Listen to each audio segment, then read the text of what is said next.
So hi guys, welcome back to my two videos. तो इस video में दोस्तों डिस्कस करने वाले हैं यहाँ पर कुछ इंपॉर्टेंट कंपनीज को और उनसे रिलेटेड कुछ इंपॉर्टेंट अपडेट्स हैं जिसकी बात करेंगे इस वीडियो में। तो चलिए दोस्तों वीडियो की शुरुआत करते हैं। सबसे पहली कंपनी की बात करते हैं। पहली कंपनी का नाम है आरवीएनएल यानी कि rail Vikas Nigam limited. But इसको डिस्कस करने से पहले दोस्तों, अगर आपने अभी तक चैनल को सब्सक्राइब नहीं किया है तो चैनल को सब्सक्राइब करके बेल आइकन को प्रेस कर लो और टेलीग्राम चैनल को भी ज्वाइन कर लो, जिसका लिंक आपको डिस्क्रिप्शन में देखने को मिल जाएगा। और एक डिस्क्लेमर भी है, जो भी कंपनी से रिलेटेड न्यूज़ एंड अपडेट्स हम लोग कवर करेंगे वो सारी न्यूज़ एंड अपडेट्स सिर्फ और सिर्फ एजुकेशन पर्पज़ के लिए, सीखने के लिए है। तो इसको किसी भी तरह का इन्वेस्टमेंट एडवाइस मत समझना, आप खुद से रिसर्च और एनालिसिस भी कर सकते हैं। तो चलिए दोस्तों वीडियो की शुरुआत करते हैं। सबसे पहले बात करते हैं आरवीएनएल से रिलेटेड कुछ इंपॉर्टेंट न्यूज़ एंड अपडेट्स के बारे में। सो दोस्तों, अभी रिसेंट टाइम्स में आरवीएनएल की तरफ से एक बड़ी न्यूज़ हमें सुनने को मिली। न्यूज़ दोस्तों यहाँ पर यह है कि सेंट्रल रेलवे की तरफ से आरवीएनएल को मिल चुका है 144 करोड़ का न्यू ऑर्डर। और ऑर्डर की न्यूज़ जब भी आरवीएनएल से रिलेटेड हमें सुनने को मिलती है तो बेशक उस चीज़ की वजह से आरवीएनएल आपको फोकस में देखने को मिलता है। तो आज के दिन बोल सकते हैं इसी न्यूज़ की वजह से आरवीएनएल आपको फोकस में देखने को मिल रही थी। बट ऐसा नहीं कि ये न्यूज़ हमें आज के दिन सुनने को मिली है। बोल सकते हैं कि भले कंपनी आज के दिन इस न्यूज़ की वजह से फोकस में थी, बट 2 दिन पहले ही ये न्यूज़ हमें सुनने को मिल गया था। मार्केट 2 दिन तक ऑफ था, इसी वजह से इस न्यूज़ का इम्पैक्ट आज के दिन हमें आरवीएनएल में देखने को मिला। तो चलो ये सारी चीज़ें आपको नोट करनी है। उसके अलावा अगर हम बात करें आरवीएनएल के लेटेस्ट शेयर होल्डिंग पैटर्न के बारे में, तो वो अपडेट हो चुका है। एफआईएस की बोल सकते हैं इंटरेस्ट वंस अगेन इस कंपनी में कम ही दिखी है। 5.07% स्टेक एफआईएस ओन करती थी Q4 में, जो कि घटकर Q1 में 4.89% हो गया था और अभी लेटेस्ट Q2 में 4.66% हो गया। और वही अगर हम डीआईएस की बात करें तो उनकी कन्विक्शंस अभी भी ठीक है। स्टेक धीरे धीरे उनकी भी इंक्रीज़ होती हुई दिखी है, जैसे एफआईएस की डिक्रीज़ होती हुई दिखी है। और इसी पीरियड में अगर हम पब्लिक की बात करें तो पब्लिक के स्टेक्स हमें बढ़ते हुए देखने को मिले हैं। मेनली क्या होता है कि जो कंपनी में अच्छी ग्रोथ आने वाली रहती है उस कंपनी में एफआईएस और डीआईएस की जो पोजीशंस हैं वो काफ़ी स्ट्रांगली इंक्रीज़ हो जाता है। और जो कंपनी में आगे चलकर वीकनेस देखने को मिल सकती है लाइक उनके बिजनेस में, तो उस कंपनी में एफआईएस और जो डीआईएस की कन्विक्शंस है वो स्लो हो जाती है, बोल सकते हैं वीक हो जाती है। वहाँ पर स्टेक्स वो कम कर देते हैं और वहाँ पर पब्लिक के स्टेक्स आपको बढ़ते हुए दिखते हैं, जो कि अभी रिसेंट टाइम में हमें डिक्सन टेक्नोलॉजी में देखने को मिला है, जहाँ पर एफआईएस अपने स्टेक्स को लगातार कम की है। और अगर हम बात करें आरवीएनएल के बारे में, तो पिछले 3 सालों में, पिछले 5 सालों में कंपनी ने जो नंबर्स दिखाए हैं वो अपने ऑर्डर बुक के बेसिस पर अगर देखें तो बिल्कुल भी वैसे नहीं है जैसा हम एक्सपेक्ट करते हैं आरवीएनएल से। जो कंपनी का मार्केट कैप है उससे बड़ा कंपनी का ऑर्डर बुक है, बट कंपनी के नंबर्स में वो चीज़ दिखता नहीं है। तो उस चीज़ को अगर कंपनी सुधार ले तो कंपनी में अच्छी खासी पोजीशन हमें एफआईएस की देखने को मिल सकती है। बाकी ये सारी चीज़ें सिर्फ डेटा के बेसिस पे है, तो एजुकेशन पर्पज़ के लिए इसको रिकमेंडेशन की तरफ मत लेना। सो अब दोस्तों वीडियो में आगे बढ़ने से पहले बात कर लेते हैं सेबी रजिस्टर्ड टेलीग्राम चैनल के बारे में, जिसको चाहो तो आप ज्वाइन कर सकते हो। अब ज्वाइन करने का सबसे बड़ा बेनिफिट क्या है वो मैं आपको समझा देता हूँ। देखो, मार्केट से रिलेटेड जो इंपॉर्टेंट एनालिसिस होते हैं वो आपको यहाँ पर देखने को मिलता है, वो भी बिल्कुल फ्री ऑफ कॉस्ट। उसके अलावा काफ़ी सारी कंपनी के चार्ट्स आपको देखने को मिलते हैं रेगुलर बेसिस पे, जो कि यूट्यूब पे तो अब आपको देखने को मिलेगा नहीं। तो वो सारी चीज़ें आपको टेलीग्राम में ही अपडेटेड देखने को मिल जाती हैं। और इसके अलावा दोस्तों सेबी रजिस्टर्ड टेलीग्राम चैनल है, तो यहाँ पर आपको काफ़ी सारे कॉल्स वगैरह भी देखने को मिलते हैं, जिसका भी बेनिफिट आप ले सकते हैं।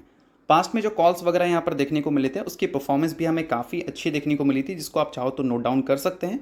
और साथ में दोस्तों यहाँ पर लाइव आकर जो भी आपके डाउट्स इंक्वायरीज हैं वो भी क्लियर किया जाता है। तो लिंक इसका आपको डिस्क्रिप्शन में देखने को मिल जाएगा, लिंक के थ्रू जाकर आप सेबी रजिस्टर्ड टेलीग्राम चैनल को ज्वाइन कर लेना।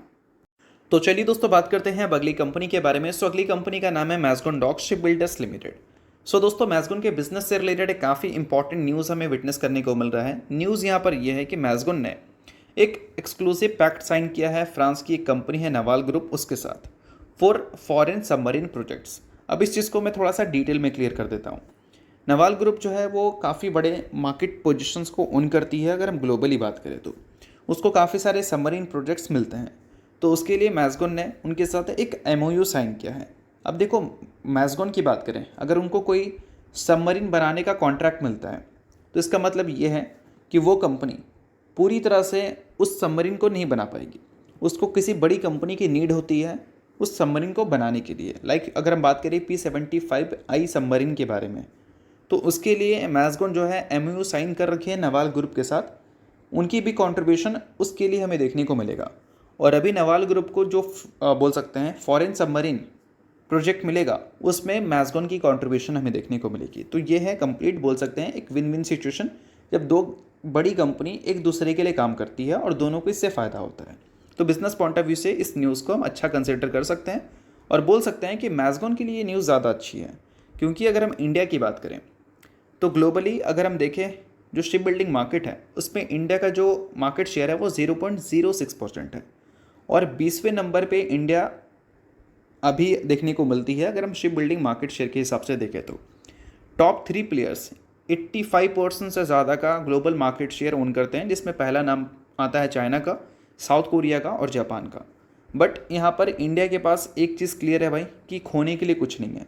0.06% मार्केट शेयर के साथ अगर आप हैं तो आपके पास सिर्फ पाने के लिए है, खोने के लिए कुछ नहीं है।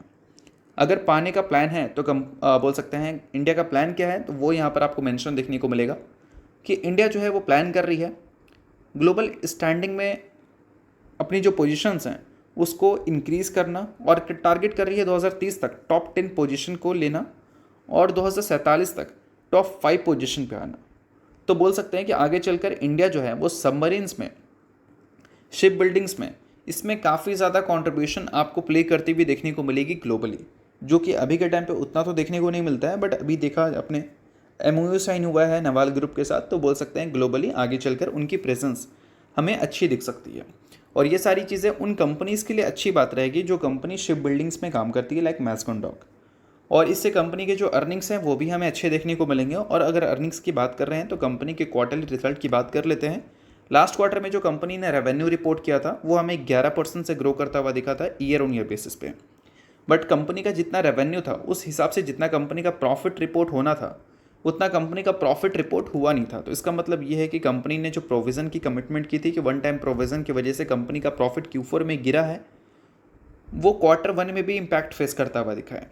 अब देखते हैं कि क्वार्टर 2 में प्रोविज़न का इम्पैक्ट हमें देखने को मिलता है या नहीं। अगर नहीं देखने को मिला तो Q1Q और ईयर ऑन ईयर दोनों में कंपनी के रेवेन्यू एंड प्रॉफिट हमें अच्छे परफॉर्म करते हुए दिख सकते हैं। तो इन सारी चीज़ों को आप नोट डाउन कर सकते हो। बाकी कोई रिकमेंडेशन नहीं है, सभी चीज़ें सिर्फ और सिर्फ एजुकेशन पर्पज़ के लिए थी। इसके अलावा बात करते हैं अगली कंपनी के बारे में, तो नाम है दोस्तों इन्फोसिस लिमिटेड। बट इन्फोसिस को डिस्कस करने से पहले अगर आपने अभी तक सेबी रजिस्टर्ड टेलीग्राम चैनल को ज्वाइन नहीं किया है तो उसको जाकर आप ज्वाइन कर लो, लिंक आपको डिस्क्रिप्शन में दिख जाएगा।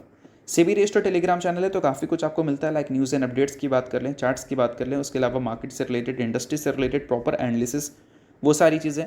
और सेबी रजिस्टर्ड टेलीग्राम चैनल है तो इनके कॉल्स भी दिखते हैं, जिसको भी चाहो तो आप चेकआउट कर सकते हो, लिंक आपको डिस्क्रिप्शन में दिख जाएगा। लिंक के थ्रू जाकर बिल्कुल फ्री ऑफ कॉस्ट आप इस टेलीग्राम चैनल को ज्वाइन कर सकते हैं। अब दोस्तों इन्फोसिस की बात करते हैं। इन्फोसिस अभी रिसेंटली अपने क्वार्टरली रिजल्ट को पब्लिश की थी। रिजल्ट मार्केट के एक्सपेक्टेशंस के हिसाब से अगर हम देखें तो चलो अच्छा हमें देखने को मिला था, बट मार्केट को उतना ज़्यादा कंपनी के अर्निंग सूट नहीं की थी। इस वजह से रिजल्ट के बाद इन्फोसिस की परफॉर्मेंस हमने वीक देख रही थी, चाहे हम इन्फोसिस लिमिटेड की बात करें या फिर इन्फोसिस ADR की। अब दोस्तों ये जो था रिजल्ट वो क्वार्टर 2 का था, यानी कि फाइनेंशियल ईयर का फर्स्ट हाफ का कंप्लीट डेटा कंपनी ने दिखा दिया है, चाहे रिजल्ट्स के हिसाब से देखें या फिर हम कंपनी के बैलेंस शीट के हिसाब से देखें। तो बैलेंस शीट में अगर देखोगे तो कंपनी का जो रिजर्व है वो 1 लाख करोड़ के ऊपर जा चुका है। बोल सकते हैं इन्फोसिस वो कंपनी में से एक है जिसका रिजर्व 1 लाख करोड़ के ऊपर का है। डेट के बोल सकते हैं डेट के अगर कॉलम को देखें तो 8,755 करोड़ का डेटा है। बट इससे बिल्कुल शॉक मत होना आप, क्योंकि इसमें कोई लॉन्ग टर्म या शॉर्ट टर्म बोरोइंग्स नहीं है, जो भी है वो लीज वाला है, यानी कि लीज लाइबिलिटीज़ है। और जितना बड़ा रिजर्व है कंपनी का उस हिसाब से कंपनी का डेट तो कुछ भी नहीं है, इग्नोर आप कंप्लीटली इसको कर सकते हैं। उसके अलावा अगर हम बात करें कैश इक्विवेलेंट्स के बारे में तो 24,455 करोड़ का जो कैश था 2025 के फाइनेंशियल ईयर के एंड तक, वो अब 31,832 करोड़ का हो चुका है।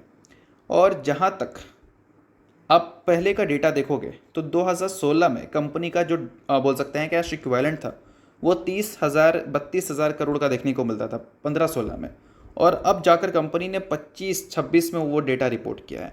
तो बोल सकते हैं अभी के टाइम पे जो कंपनी के पास कैश इक्विवेलेंट्स है, इससे तो साफ साफ पता चलता है कि कंपनी कोई बड़ी एक्विजिशंस भी अगर करना चाहे तो इजीली कर सकती है, लाइक मिड कैप कंपनीज़ को।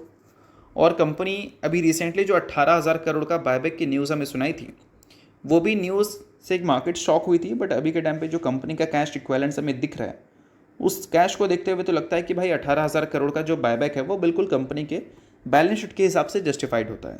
बाकी कंपनी फाइनेंशियली कितनी ज़्यादा स्टेबल है ऐसे ख़राब कंडीशन होने के बावजूद भी, वो आपको डेटा से ही साफ साफ दिखता है। बाकी ये सारी चीज़ें आप नोट कर सकते हैं, एनालिसिस कर सकते हैं, कोई रिकमेंडेशन नहीं है, सभी चीज़ें सिर्फ एजुकेशन पर्पज़ के लिए थी। इसके अलावा बात करते हैं अगली कंपनी के बारे में, तो नाम है दोस्तों भारत रसायन।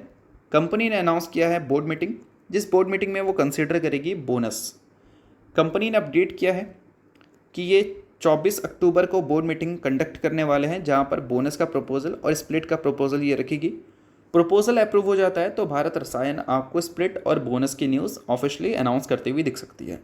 इस न्यूज़ की वजह से कंपनी में आपको 12% तक की तेज़ी भी देखने को मिली थी, बट ओवरऑल अगर न्यूज़ देखा जाए तो बिजनेस से रिलेटेड तो नहीं, बट हाँ लिक्विडिटी के हिसाब से देखें तो बड़ी न्यूज़ बन सकती है।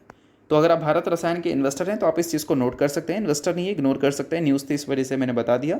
बाकी ये किसी भी तरह का रिकमेंडेशन नहीं है। तो चलिए ये वीडियो यहीं तक था। ऊपर तो वीडियो आपको अच्छा लगा, वीडियो लाइक कीजिए, सब्सक्राइब कीजिए। वीडियो के लिए बहुत बहुत शुक्रिया।